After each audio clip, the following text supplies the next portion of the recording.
The approach I take to working with the dogs that I work with, either Logan, who is there, or my clients' dogs, and the advice I give online is a behavioural approach.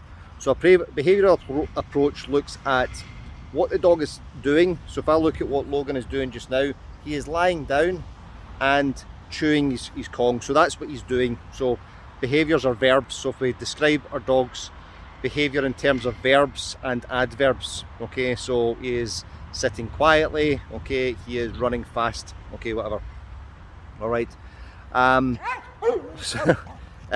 So we've got you're describing the behaviour, and then we're describing under what circumstances does that behaviour occur, okay.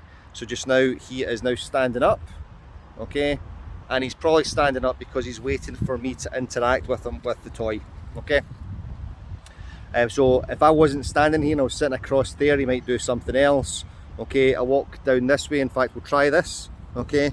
So if there we go, so you see how that movement there prompted a different response from him, okay. So I move away and he does something else, okay. Good boy, son.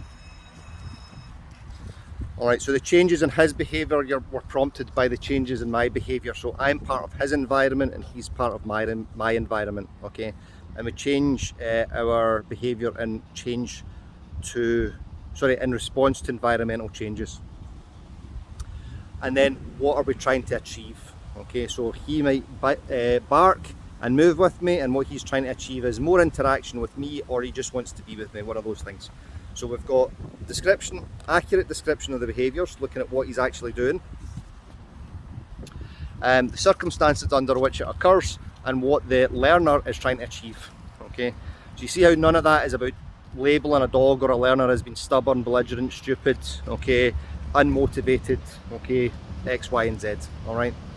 Now, somebody put up a really nice comment today about when they would help their little dog up onto the couch, and how an uneducated observer said that the dog was playing them, okay. The dog was at it, the dog was being manipulative or whatever, because they could jump up on the couch fine. And what this commenter said was, yeah, but he needs a hand in that moment, so why wouldn't I give him that hand, okay. So that's nice, okay. And then we could, and if we're wanting to encourage the dog to do more, we could maybe give 90% of that hand and then see if he can do the other 10%. Okay, so we give him 90% help for the behaviour and he does the other 10%, and then we reduce that and so on. Okay, so I had a client a few months ago over the summer, and they had a little dachshund, and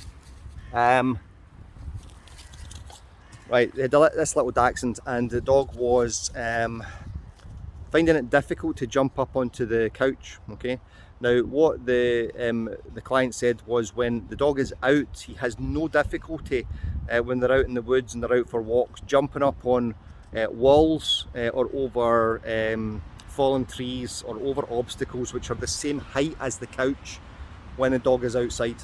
Okay, but the dog has difficulty when the dog is in the house. Okay, so we'll look at the circumstances there, what might be at play there. Okay, a couple of things that might be at play. The surface is different. The surface that the dog is jumping off when they're outside, okay, so either the pavement or the forest or the woods, the path or the ground of the woods. So we've got like this, okay, so we've got leaves, bits of wood, and the grass and the ground, the soft ground. Might be able to get traction with his little feet, okay, so he pushes up so he can get some traction. Okay, so that's the first thing.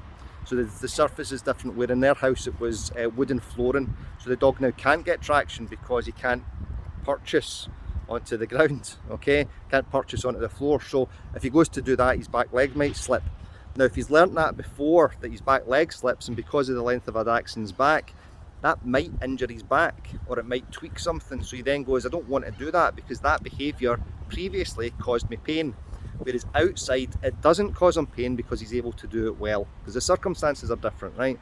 So that's the first thing. The substrate that the dog is jumping off is different. And the next thing is, when the dog is out and we go out for a walk for 40 minutes, your dog's warmed up, okay? Dog's muscles are warm, okay, and they're able to move well. Whereas if a dog is lying down, sleeping on the floor, and then once up on the couch, the dog is moving from a rested state and we're asking them to jump up onto the couch. So that dog is not refusing to jump up on the couch. The dog is just saying, under those circumstances, I find it really challenging to do it. And it can be challenging behaviourally, okay, so that's a confidence thing. So let's see, in fact, we're okay with these walls, okay? So those walls are not, I could do a box jump onto those walls, and I could probably do a box jump onto them from standing while cold, okay? If I start moving further out, there's going to be a limit at which point my physical ability to make that long jump onto the wall might be okay, but I might go, but what if I miss? What if I miss and my toes just catch it and I hit my shins off that? So I've got the physical ability to do it, maybe, okay, but my confidence in wanting to do it or being able to do it is lacking. So that's more about this. So we might say that the dog is refusing to do it, but it's because the dog's like, I don't know if I can do it and I might hurt myself, okay? Versus we now start making that higher and higher and higher and that, or longer, and I go, I can't do that, okay? It's beyond my physical ability, okay? So we've got those two things at play.